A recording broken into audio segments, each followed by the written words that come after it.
여러분 안녕하십니까? 뉴스투데이 제주입니다. 4.3 희생자 추념일이 4.3이 발생한 지 66년 만에 국가기념일로 지정 공포됐습니다. 다음 달 3일 추념식은 사상 처음으로 정부 주관으로 치러지게 됩니다. 현재훈 기자가 보도합니다. 박근혜 대통령이 제거한 기념일 규정 개정안이 관보에 게재됐습니다. 4.3이 발생한 지 66년 만에 4.3 희생자 추념일이 국가기념일로 최종 확정된 겁니다. 이에 따라 정부가 주관해서 매년 4월 3일에 제주 4.3 사건 희생자를 위령하는 추념 행사를 개최하게 됩니다. 제주 4.3의 국가추념일 지정은 좌우의 이념 갈등을 넘어 당시 국가 공권력의 잘못을 정부가 인정하고 추념일 형식을 통해 희생자와 유족들에게 반성한다는 상징성을 갖고 있습니다. 또 전 국민적인 추모 행사로 승화되면서 화해와 상생, 평화와 인권의 가치를 지닌 제주 4.3의 전국화와 세계화를 앞당기는 계기가 될 것으로 보입니다. 4.3의 슬픔을 이제 딛고 일어서서 제주도 발전에 4.3이 초석이 되는 그런 계기가 됐으면 합니다. 이제 도민들의 관심은 다음 달 3일 첫 국가행사로 열리는 제66주년 4.3 희생자 추념식에 박근혜 대통령의 참석 여부에 쏠리고 있습니다. MBC 뉴스 현재훈입니다. 이렇게 4월 3일에 국가추념일로 지정되면서 억울하게 목숨을 잃은 희생자와 유족들이 조금이나마 위안을 얻게 됐습니다. 제주 도민들도 한 목소리로 환영을 하고 있습니다. 박주연 기자가 전해드립니다. 4.3의 광풍이 몰아치던 1949년 1월 조천읍 북촌리 마을 주민 300여 명이 군경 토벌대에게 무차별 총살을 당해 목숨을 잃었습니다. 오빠와 남동생, 조카까지 잃고 시신을 수습했던 현덕선 할머니는 그날만 생각하면 목이 메입니다. 북촌 사람 죄 없는 사람 죽이고 죄 신 사람 죽였으면 말 안 하겠습니다. 죄 없는 하루방들, 아기들 넣으신 사람들만 다 모여와서 그대 죽이니까. 세 동생을 모두 잃고 겨우 살아남은 김석보 할아버지는 국가 추념일 지정은 환영하지만 아직도 갈 길이 멀다고 말합니다. 그래도 정부에서 좀 인정하고 있구나 한 것도 생각을 하고 어떤 포상이라도 해야 될 그런 국가의 입장이 아닌가 이렇게도 봐집니다. 도민들도 한 목소리로 4.3 국가 추념일 지정을 반겼습니다. 옛날 제사도 못하고 그때 돌아가는 분들이 한두 사람이 아닙니다. 그래서 국가에서는 그걸 언제나 보장하고 웬만하면 4.3을 큰 국가 공휴일로 해야 될 거라고 저는 생각합니다. 4.3 유족회는 국가 추념일 지정을 계기로 대통령이 추념식에 참석해 억울하게 희생된 영령을 위로해야 한다고 강조했습니다. 대통령님이 꼭 오시리라 믿고 있고 또 대통령님이 오셔야 그래도 추념일 지정한 그런 그 보람도 느끼지만 우리 도민들과 유족회가 한층 더 좀 마음이 좀 설레면서 좀 믿을만한 66년 만에 지정된 4.3 국가 추념일. 그동안 지지부진했던 4.3의 완전한 해결의 전환점이 되길 모든 도민들이 바라고 있습니다. MBC 뉴스 박주연입니다. 제주 4.3이 국가추념일로 지정되기까지 66년이란 시간이 걸렸습니다. 그 오랜 세월 4.3 해결을 위해 쏟아온 제주 도민들의 땀과 노력의 역사를 김현선 기자가 정리해봤습니다. 말할 수도 말해서도 안 되는 금기의 역사였던 제주 4.3. 서슬퍼런 방공법과 국가보안법은 4.3의 논의 자체를 금지시켰습니다. 엄혹한 냉전의 시대, 1978년 발표된 소설 순이삼초는 4.3에 대한 관심을 불러일으킨 촉매제 역할을 했습니다. 이후 4.3을 널리 알려야 한다는 움직임이 시작됐고 4.3을 다룬 문화예술작품이 하나둘씩 선보였습니다. 제주 MBC가 1989년부터 특집 다큐멘터리를 해마다 제작해오고 있고 제주신문과 제민일보 등에서도 다양한 기사를 쏟아내 4.3의 진실을 알리고 도민 여론을 형성하는 중요한 계기로 작용했습니다. 제주도민을 이제 한데 이렇게 묶는 그런 힘도 됐었고 그러면서 4.3 유족들이 좀 목소리를 내기 시작하면서 문제의식으로 발전하지 않을까. 1987년 민주항쟁 이후 평민당 김대중 대통령 후보가 4.3 진상규명을 대선 공약으로 내세우면서 4.3은 정치권으로 확산됐고 2000년 4.3 특별법 제정, 2003년 진상보고서 확정, 그리고 노무현 대통령의 사과라는 결실을 이뤄냈습니다. 4.3 희생자 국가추념일 지정 요구는 15년 전부터 이어졌지만 특별법 개정에서 제외돼 오다 마침내 대통령령으로 확정됐습니다. 한국 사회가 민주화되는 과정 속에서 일련의 과정을 거쳤습니다.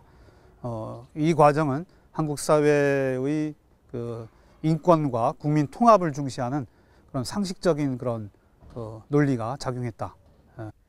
냉전의 희생양으로 힘들고 고된 길을 걸어온 66년. 이제 용서와 화해를 넘어 화합과 번영의 새로운 역사의 무대가 기다리고 있습니다. MBC 뉴스 김현선입니다.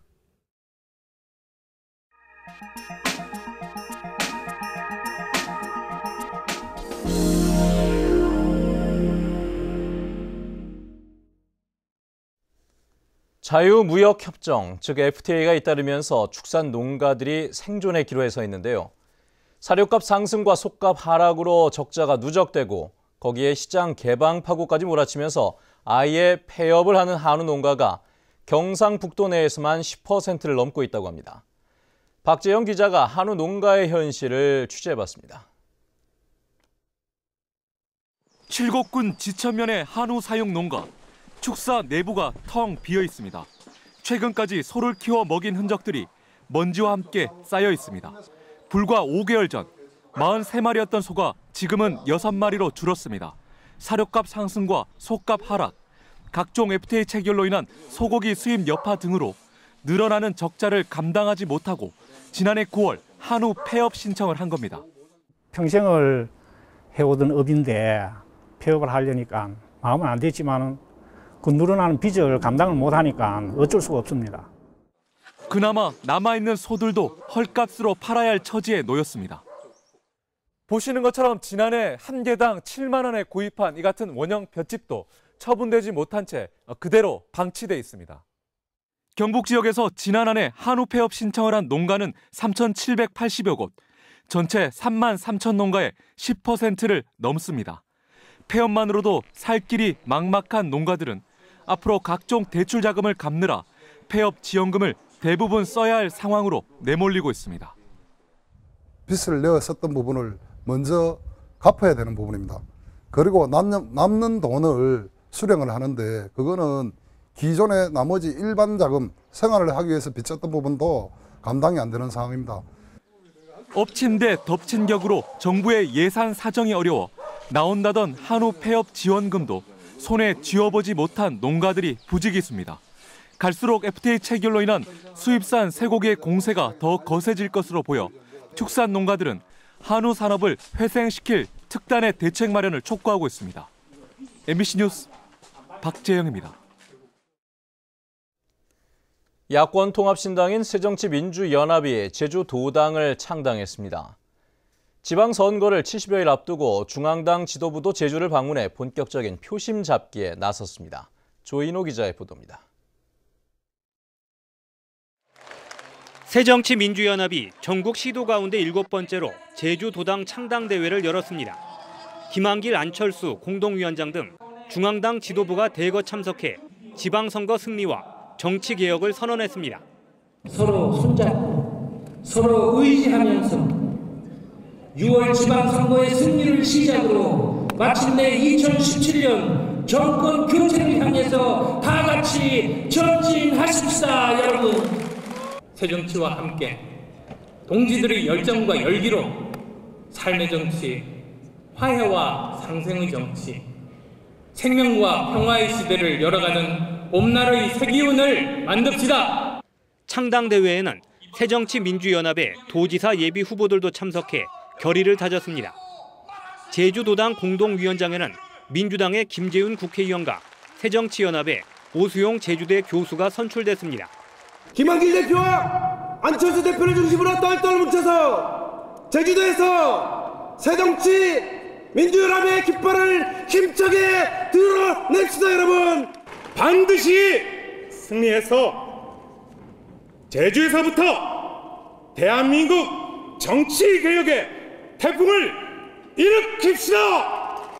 이보다 앞서 김한길 안철수 공동위원장은 젊은이들과 토크 콘서트를 갖고 신당 창당의 배경과 추진 방향을 설명하며 지지를 부탁했습니다. MBC 뉴스 조인호입니다. 출마를 선언했던 제주도지사 예비후보들의 사퇴가 잇따르고 있습니다.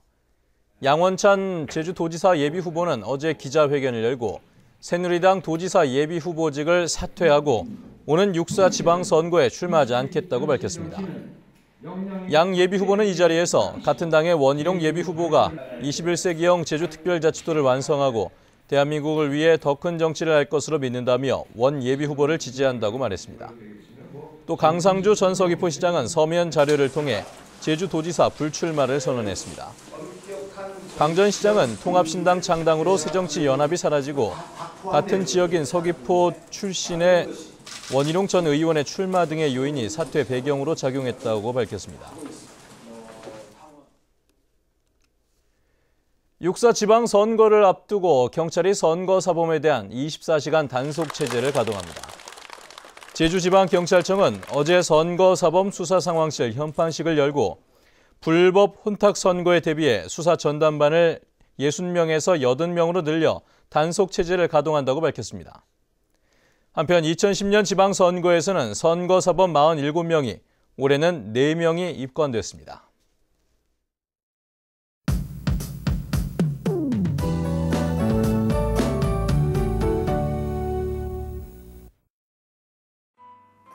네, 오늘은 집에서 나오실 때 우산 꼭 챙기셔야겠습니다. 이 출근길 약한 빗방울이 떨어지고 있는데요. 이 빗줄기는 점차 굵어져 앞으로 20에서 50mm가량의 이 봄비치고는 제법 많은 비를 뿌리겠고요. 산간에는 80mm가 넘는 비가 쏟아질 것으로 예상됩니다. 이 비는 내일 아침에는 대부분 그치겠지만 강한 바람에는 주의하셔야겠습니다. 다음은 자산 지역별 날씨입니다. 네, 이 시각 현재 대체로 흐린 가운데 산발적으로 약한 빗방울이 떨어지고 있습니다. 오후부터는 돌풍이 부는 곳이 있어 시설물 관리 잘 하셔야겠고요. 북부 지역은 종일 16도 안팎의 기온을 보이겠습니다. 서부 지역은 어제 같은 시각보다 기온이 4도에서 8도가량 크게 올라 있는데요. 낮에도 하늘은 흐리지만 공기는 포근하겠습니다. 현재 남부 지역의 기온 15도 내외, 낮 기온은 16도가 예상됩니다. 동부 지역의 현재 기온 14도에서 15도, 낮 기온은 16도로 아침과 낮의 기온차가 크지 않겠습니다. 네, 산간에는 안개가 짙게 낀 데다 비까지 내리면서 교통안전에 각별히 주의하셔야겠습니다. 삼지역도 흐리거나 비가 오는 가운데 낮부턴 점차 평년 수준의 기온을 유지하겠습니다. 네, 해상에는 돌풍과 함께 천둥 번개가 치는 곳이 있겠고요. 물결도 약간 높게 일면서 해상 활동에 주의하셔야겠습니다. 현재 제주공항에는 비가, 김포와 인천공항에는 옅은 안개가 낀 모습입니다. 네, 비는 내일 아침까지 이어진 뒤 그치겠고요. 주 후반에는 다시 비 소식이 있습니다. 날씨였습니다. 제주기점 항공기 이용객 증가율이 전국에서 가장 높은 것으로 나타났습니다. 국토교통부에 따르면 지난달 제주기점 항공기 이용객은 152만 명으로 지난해 같은 기간 129만 명에 비해 19% 늘었습니다. 이 가운데 국제선 이용객은 10만 4천 명으로 40% 이상 늘었습니다. 또 화물 운송량은 11,000톤으로 11.9% 늘어 여객과 화물 모두 전국 공항 가운데 가장 높은 증가율을 보였습니다. 다음은 문화예술계 소식과 생활 정보를 정유진 아나운서가 전해드립니다. 현인 갤러리에서 마련하는 어미숙 화가 기획초대전 봄의 왈츠가 오늘부터 다음 달 6일까지 열립니다.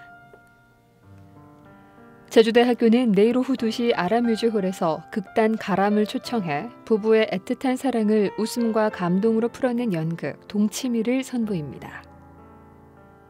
제주현대미술관에서는 4월 19일까지 한국을 대표하는 추상미술 작가 조문자 초대 전시회 영원을 향한 내적 풍경을 마련합니다. 학교 밖 청소년들에게 배움의 기회를 제공하는 청소년 혼디 학교에서는 정규 학교에 다니지 않는 청소년 신입생과 이들을 가르칠 자원교사를 모집합니다.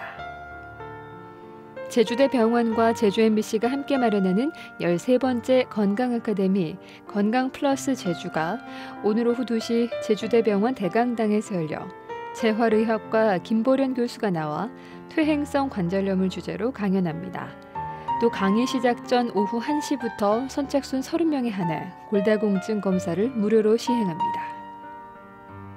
제주 중장년 일자리 희망센터는 오늘 오전 10시 제주 상록회관에서 중소기업 지원제도 설명회를 갖고 노무법인 송민의 이화태 대표 노무사가 나와 채용에서 퇴직까지 노무관리와 통상임금 이슈 분석을 주제로 강연합니다. 제주시 도두봉 2길에 있는 영농조합법인 무궁무진에서는 품질관리원 1명을 채용합니다. 급여는 연봉 2천만 원 이상으로 자세한 사항은 751국에 9777번으로 문의하면 됩니다. 생활문화정보 정유진입니다. 어선 화재 실종자 수색 작업이 이틀째 이어지고 있지만 별다른 진전을 보지 못하고 있습니다. 해양경찰은 경비함정 8척을 동원해 사고 해역에서 밤샘 수색 작업을 벌였지만 실종된 선원을 발견하지 못했다고 밝혔습니다. 해경은 오전부터 항공기 2대를 추가 투입하고 어선 20여 척과 함께 합동 수색을 벌일 예정입니다. 어제 새벽 1시 반쯤 차기도 남서쪽 해상에서 조업하던 어선에서 어선이 불이 나 선원 6명이 숨지고 51살 전기철 씨가 실종됐습니다. 제주도가 농업과 해양, 보건 분야 연구사와 지도사 임용시험 접수를 마감한 결과 19명 모집에 171명이 지원해 평균 경쟁률이 9대 1을 기록했다고 밝혔습니다. 모집 단위별로는 환경연구사가 1명 선발해 23명이 응시해 가장 높은 경쟁률을 보였고 선박기관과 농업기계 분야는 3.5대 1을 기록했습니다. 전형은 필기와 면접시험을 거쳐 오는 7월 최종 합격자가 발표됩니다.